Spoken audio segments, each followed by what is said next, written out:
Lawmakers in Washington are working to seal a bipartisan $1 trillion infrastructure deal by the beginning of this week. A live look from the nation's capital tonight as those discussions continue. NewsNation correspondent Michael Shore joining us live from Los Angeles with what politicians on both sides of the aisle are saying about the progress or lack thereof of negotiations. Michael?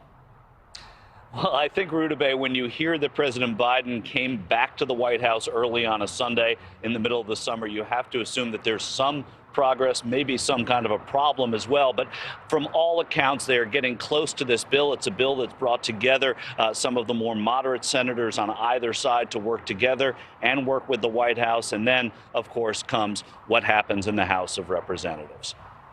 Virginia Democratic Senator Mark Warner predicting Sunday that a negotiated $1 trillion infrastructure package will be ready on Monday. A group of us, 10 of us, 5 Democrats, 5 Republicans, been working on this for the last couple of months. President Biden has been at the center of negotiations with Warner and a group of bipartisan senators with infrastructure at the center of his agenda. And by the way, the compromises are real.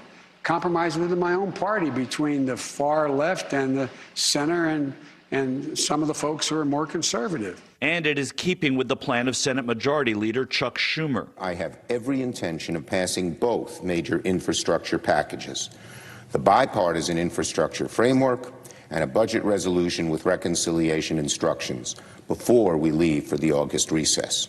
The key word there, reconciliation. The process by which you can use the budget law to advance legislation through the Senate with just a simple majority vote.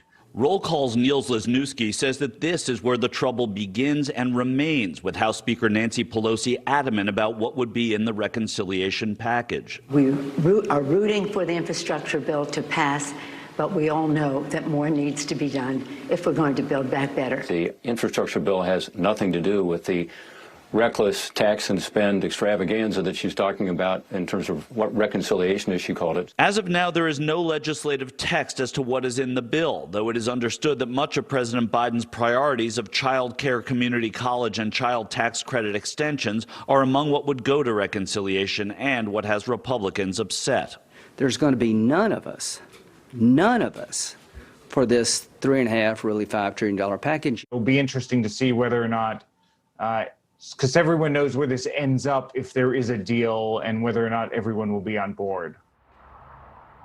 And so you're going to see a lot of posturing before the August recess, if there is an August recess. And again, then they're going to have to return in September and October to see this through. Rudabeh, you're going to see Nancy Pelosi, the centerpiece of all of this, because she's the one who's going to help determine whether or not they're going to pass this bill in the House without any kind of reconciliation having happened. And before that, they need to pass a budget.